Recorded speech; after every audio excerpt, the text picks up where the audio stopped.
Halo, selamat malam kawan-kawan. Jadi malam ini saya mau live review. Ini ada salah satu produk dari Macwell. Ini adalah produk 2-in-1 streaming dan juga recording.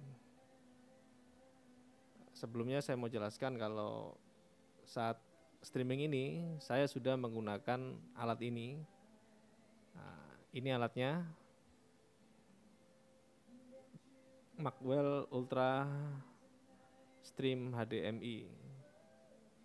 Jadi dalam streaming kali ini di Facebook ini, saya sudah menggunakan alat ini. Ya, sambil kita tes bagaimana kualitas dan juga kestabilannya.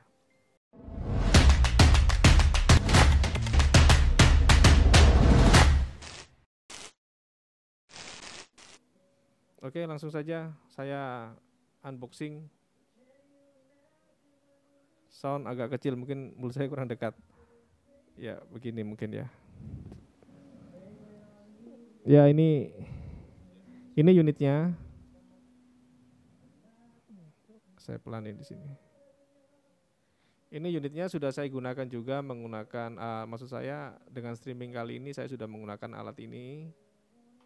Nah, ini adalah unitnya, kecil sih dia. Ini sudah bisa record dan juga live stream. Jadi sudah menggunakan hardware encoder ya. Langsung saja kita unboxing. Ini unitnya. Ini boxnya di dalam warnanya hitam ini. Kemudian seperti biasa ini ada user manual. Kemudian di dalamnya ini saya ganti ke kamera ini dulu. Ini unitnya. Kemudian tadi nggak banyak sih, cuman kabel sama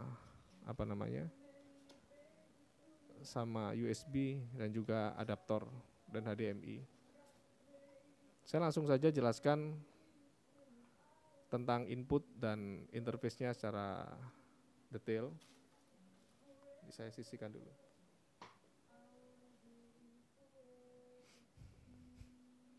Jadi ini kawan, cuman sebesar ini, terbuat dari plastik, ringan sekali. Ini seri yang HDMI, bukan yang SDI, ada juga yang versi SDI. Kalau ini yang versi HDMI, saya kira kalau untuk streaming sudah cukup sih. Langsung saja kita lihat detailnya. Ini tampak depan nih,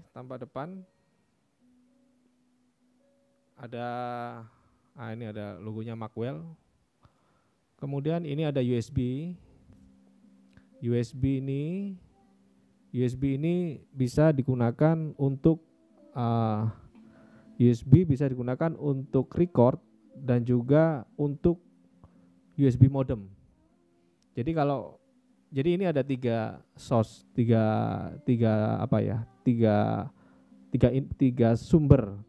internet. Itu nanti bisa melalui LAN, kemudian melalui WiFi. Ini bisa juga WiFi, connect WiFi. Kemudian bisa juga menggunakan USB modem. Ini tapi milih salah satu ya, tidak bonding. Ini milih salah satu. Nah, untuk USB ini bisa untuk recording seperti saya gunakan sekarang ini. Saya juga sedang recording. Recordingnya adalah MP4. Hasilnya cukup bagus. Nanti saya tunjukkan, karena dia recordingnya bisa kita pilih mulai dari, kalau nggak salah 10 MB sampai 20 MB per menitnya. Jadi bisa disesuaikan kualitasnya, recording juga cukup bagus. Kemudian di sini ada konektor untuk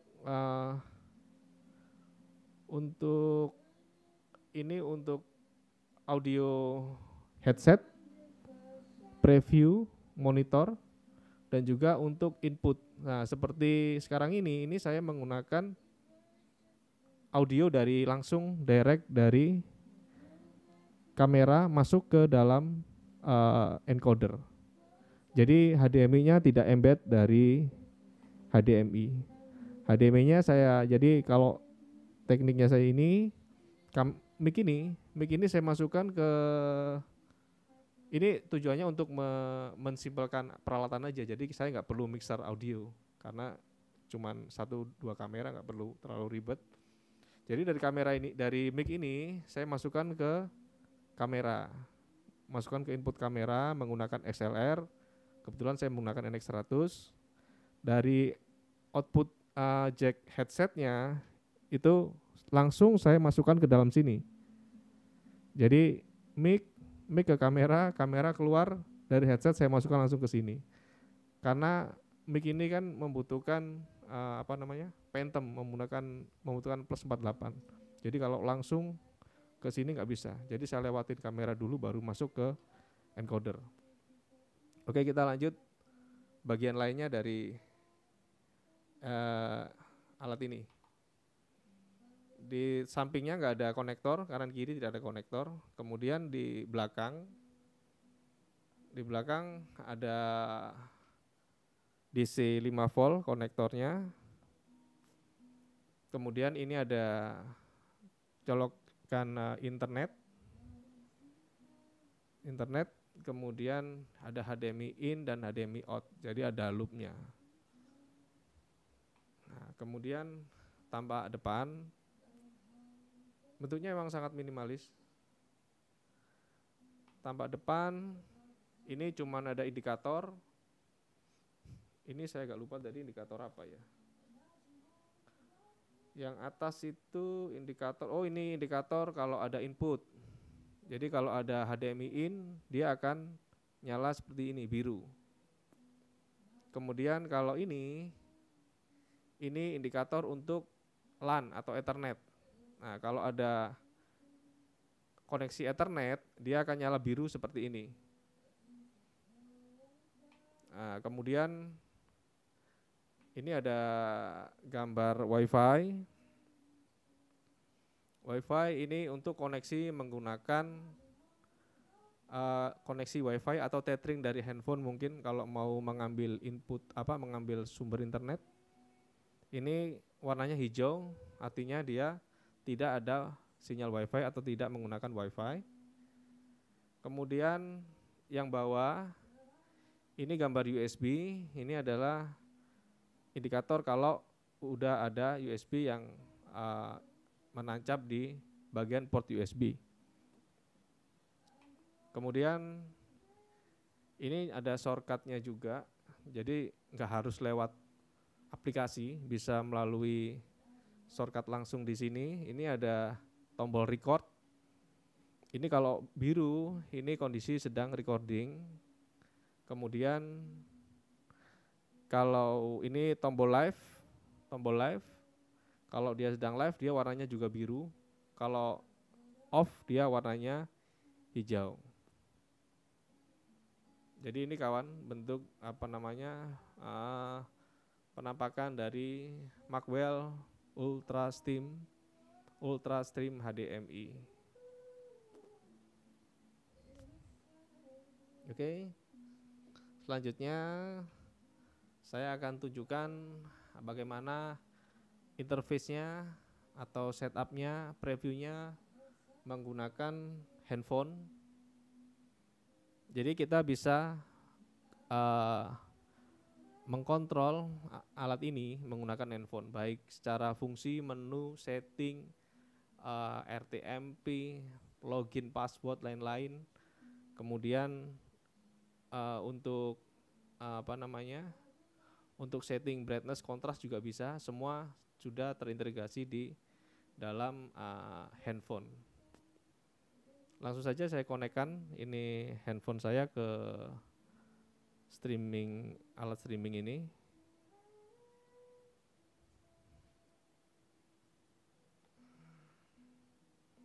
Saya buka di sini. Jadi aplikasinya namanya adalah Macwell Ultrasim HDMI. Jadi gampang dicari di Play Store. Ini saya masukkan dulu. Nah, ini handphone saya. Ini penampakan software atau aplikasinya. Saya akan buka satu persatu setting dan juga detail setupnya. Saya cek dulu Facebook nih, takutnya mati. Ya, oke.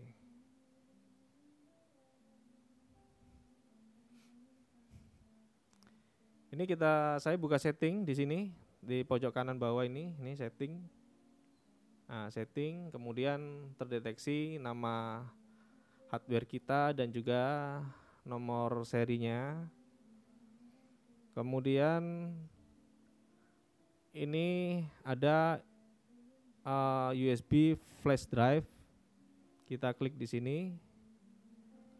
Nah, ini adalah sekedar informasi tentang USB yang sedang kita gunakan. Ini posisinya recording. Di sini kalau kita juga bisa, di sini ada performance test. Jadi kita bisa tes kualitas flash disk kita sebelum kita gunakan, bisa menggunakan tombol di bawah ini. Cuman lagi recording, dia tombolnya akhirnya mati. Di bawah ini ada tulisan performance test. Jadi kita bisa cek di sini apakah flash disk kita mampu untuk merekam settingan yang akan kita gunakan. Nanti ada, saya udah coba tadi. Kemudian lewat handphone kita juga bisa format. Nah, ini kita bisa format. Kita bisa format flash disk juga di sini. Kemudian kita back storage. Storage ini hati-hati. Saya kira storage ini adalah, jadi alat ini bisa merekam kedua device sekaligus, melalui flash disk dan juga melalui handphone. Jadi kita bisa merekam melalui handphone, nanti file recordingnya langsung tersimpan di folder galeri, masuk ke handphone langsung. Jadi kita bisa record melalui USB ataupun melalui handphone. Kemudian menu di bawahnya ini streaming server. Kita buka. Nah, ini ada tombol add server. Kebetulan ini lagi off ya, karena saya sudah digunakan untuk streaming, jadi dia off. Ini kalau kita ketuk add server, itu akan muncul macam-macam settingan. Jadi kayak di sini saya hanya stream di Facebook. Saya sudah set up YouTube, cuman saya matikan, saya turn off. Ini saya off live-nya. Kemudian kalau kita nanti add server lagi, itu ada Twitch. Kemudian ada RTMP, jadi kita bisa langsung nembak RTMP juga. Kemudian juga bisa ke RTSP. Kalau kita mau point to point bisa menggunakan RTSP. Dia sudah support RTSP. Kalau Instagram belum. Instagram harus melalui third party, jadi kita menggunakan RTMP. Ini bisa langsung stream ke beberapa platform sekaligus. Saya kebetulan hanya streaming di Facebook saja. Sejauh saya lihat ini memang cukup stabil, karena memang mungkin internet saya juga lumayan kencang, jadi lumayan oke. Kemudian saya back streaming server, general. Ini general. Di sini ada device name, nama device kita, nama serial number kita, passcode ini password, auto recording. Nah, ini record ini kebetulan off semua ya, karena saya sedang recording to USB. Jadi ini juga ada settingan ini, rating to USB normal, to storage normal, video type. Nah, ini yang saya maksud. Di duration ini, kalau kita dalam kondisi tidak recording, ini kita bisa setting. Dia banyak sekali pilihan. Contohnya saya menggunakan settingan yang paling besar, resolusi yang paling tinggi itu 120 menit 2,75 giga. Ini untuk setup recordingnya. Kemudian tadi itu ada apa? Ada video type MP4. Kemudian AP ini adalah SSID untuk WiFi kita kalau mau koneksi dengan sumber WiFi internet. Kemudian ada date and time, ini untuk setting jam saja. Ada reset, ya, saya nggak reset di sini. Nah, kemudian di sini ada encoding parameter. Nah, ini adalah setting untuk seluruh setup untuk streaming kita, baik resolusi maupun bitrate dan lain sebagainya. Di sini hanya disediakan 2 stream, yaitu mainstream dan juga substream. Di sini seperti kawan-kawan lihat, saya di edit setting ini menggunakan sekarang ini resolusinya 1280 720 1 Mbps. Nah, kita bisa setting bitrate macam-macam di sini. Kemudian ini ada info kalau ada internet yang terkonek, dan juga ini WiFi ID-nya kita tidak digunakan. Kemudian ada firmware update dan juga ada about ini. Ini info tentang device kita.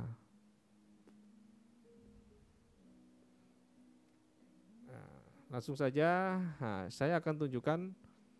Pertama saya akan tunjukkan ini adalah lokal. Ini di sini ada di bawah kiri ini ada menu lokal, tombol lokal. Ini adalah untuk recording lokal. Saya open di sini. Nah, saya buka dulu ini. Ya, jadi ini adalah preview dan juga untuk record ke HP.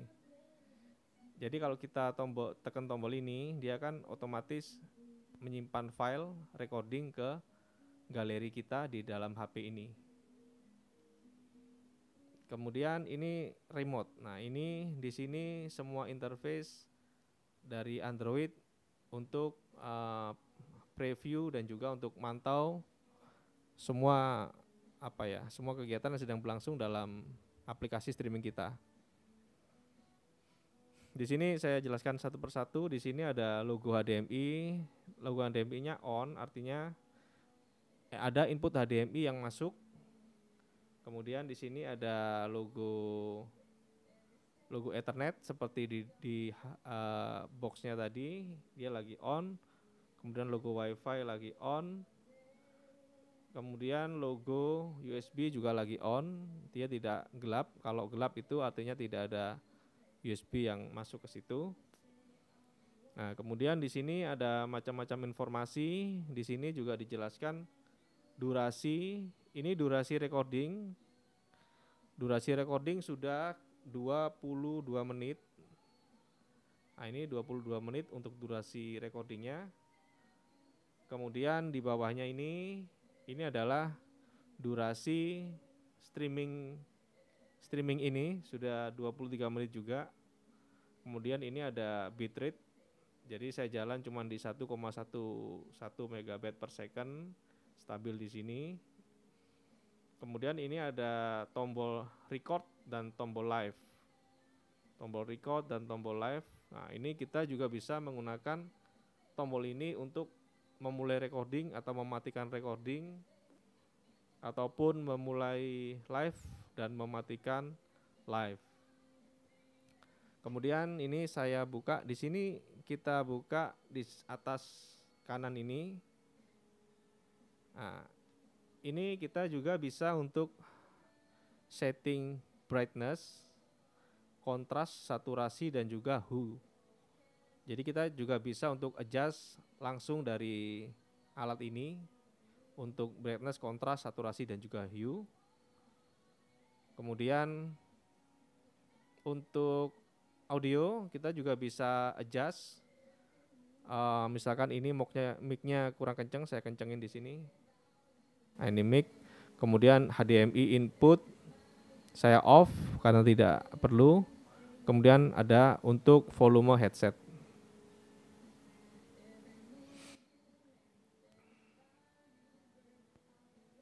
Ya, itu tadi interface Android dari Macwell Ultra Stream HDMI.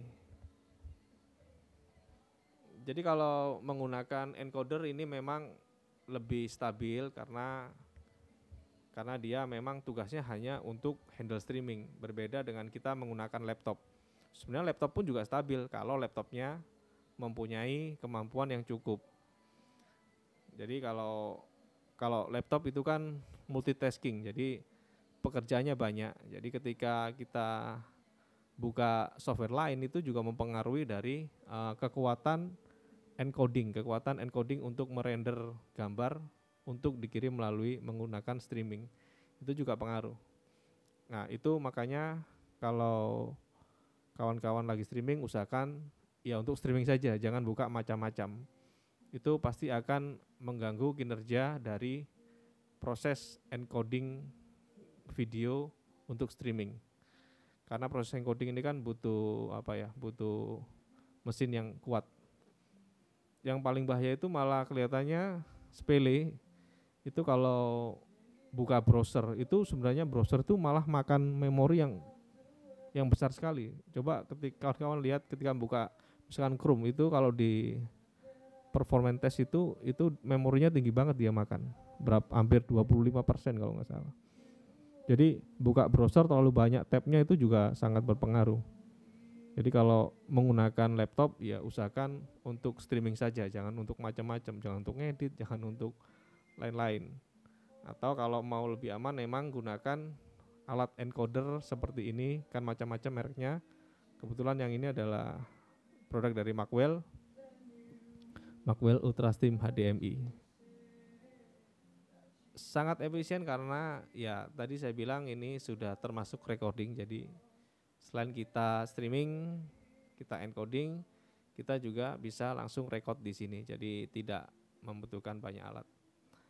Recordingnya pun bisa dua, bisa record melalui USB, bisa juga record masuk ke dalam handphone.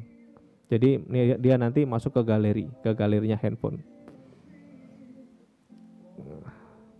Kemudian tadi saya sudah jelaskan kalau input HDMI sumber internet untuk alat ini ada 3 macam, maksudnya 3 pilihan, kita harus memilih. Bisa menggunakan Ethernet, seperti sekarang ini saya menggunakan Ethernet, langsung menggunakan kabel. Kemudian dia juga bisa menggunakan WiFi melalui SSID itu, misalkan kita tethering HP, kita konekkan ke sini, itu bisa juga menggunakan internet dari tethering handphone, ataupun bisa menggunakan USB modem. Jadi di sini memang tidak ada slot SIM card, tapi dia bisa menggunakan USB modem masuk ke sini. Itu nanti ada settingnya, kita pilih ke broadband, mobile broadband pilihannya. Tapi kalau kita menggunakan USB modem itu kelemahannya adalah USB recordnya tidak ada karena sudah digunakan modem. Jadi kita tidak bisa record melalui flash disk. Mungkin bisa kita akalin record melalui handphone.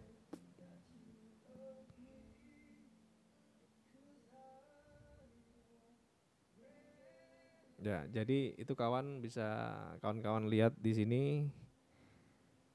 Stream sampai sekarang sih masih aman. Gambar saya kira juga cukup bagus. Tidak ada penurunan kualitas, tapi memang saya sengaja untuk menggunakan bitrate yang kecil Ini di aplikasi kita bisa cek. Nah, kita bisa cek di sini, saya tampilkan lagi.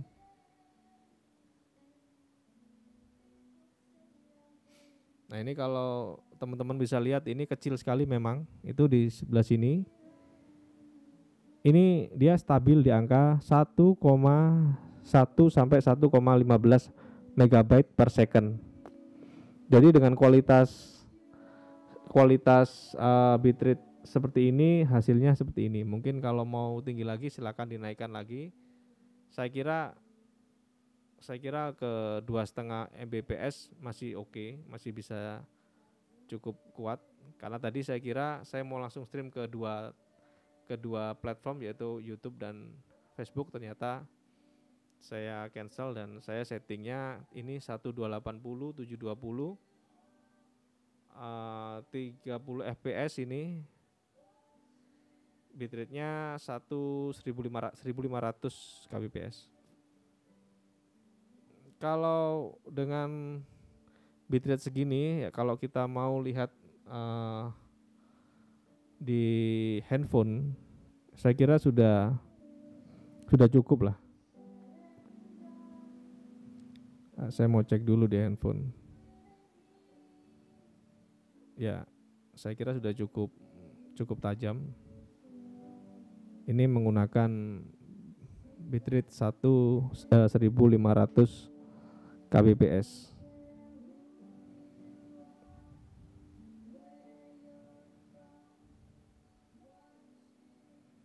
Jadi itu kawan, silakan kalau mungkin ada pertanyaan tentang produk ini atau tentang hal lain, silakan.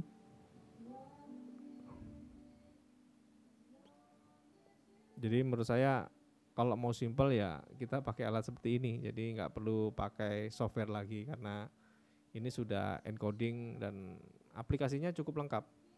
Kalau kita bandingkan dengan encoder Cina itu interface-nya itu susah. Jadi settingnya itu kalau encoder Cina itu kan settingnya kayak cuman angka-angka terus nama, seperti kita setting SSID-nya WiFi. Kalau ini kan secara tampilan interface-nya kan sudah sangat modern, jadi tombol-tombolnya juga mudah ditemukan. Kemudian ini ada preview-nya juga, kita bisa preview melalui handphone. Kalau encoder Cina itu kan kita nggak bisa preview, jadi ya kita taunya dia streaming. Nah itu repotnya, karena kalau Macwell ini dia sudah ada software untuk preview dan juga untuk setting. Nah, saya tampilkan sekali lagi, ini tampilan dari software Macwell Ultrastream HDMI. Sampai sekarang sudah berjalan streaming sekitar 32 menit. Cukup lancar streaming kali ini. Saya mau cek di handphone.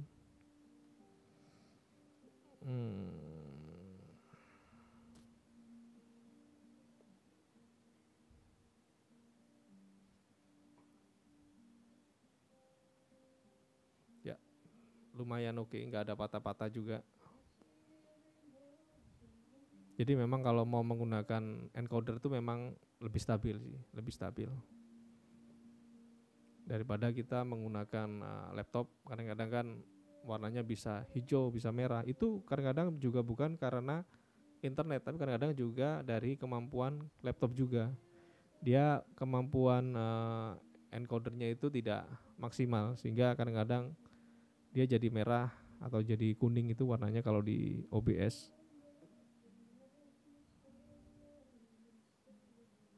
Oke, silakan kawan kalau mungkin ada pertanyaan.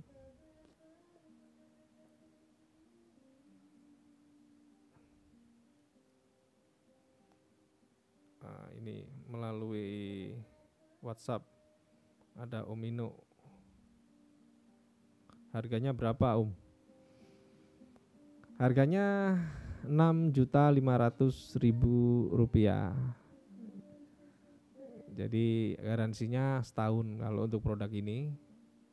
Harganya 6.500.000 ya. Bayangan saya kita gabungkan, misalkan kita membeli recorder itu juga, misalkan Avermedia itu sudah 3 juta juga. Itu cuman recording. Nah, kemudian kalau kita beli encoder itu ya kalau yang versi menengah itu ya masih di atasnya 5 juta. Tapi kalau yang untuk versi Cina, kadang-kadang ada encoder itu yang seharusnya tidak diperuntukkan untuk streaming video seperti event seperti ini. Jadi ada alat encoder itu sebenarnya untuk CCTV, fungsinya sama, dia mengirim data ke server ya, tapi itu sebenarnya digunakan untuk IPTV atau CCTV. Jadi beda. Memang kalau untuk broadcast biasanya dia memang secara bentuk itu sudah ada hot shoe kayak gitu-gitu, maksudnya sudah fisiknya itu sudah pantas untuk digunakan dengan setting multicam atau kamera. Jadi bukan sekedar kotak itu yang untuk itu biasanya untuk CCTV atau untuk IPTV, itu beda. Nah, kalau ini memang didesain khusus untuk broadcast, untuk live gaming, ya ini emang didesain untuk itu. Jadi dia bisa streaming di YouTube dan Facebook. Kalau biasanya yang Cina itu kita harus nembak RTMP, kita nggak bisa login melalui aplikasinya. Kalau ini, kalau khusus encoder broadcast ini kita bisa login ke YouTube. Jadi kita seperti tadi sini saya nggak perlu ngetik RTMP lagi, sudah nggak perlu ngetik RTMP dan juga stream key. Jadi saya cuman login aja ke platform kita, kemudian nanti dia akan otomatis streaming ke platform yang kita tuju tadi. Ya kalau dari secara harga kawan-kawan bisa hitung-hitung sendirilah kira-kira cocok yang mana. Kalau menurut perhitungan ya cukup hemat karena dalam satu alat ini kita bisa mendapatkan dua manfaat sekaligus, yaitu streaming dan juga recording.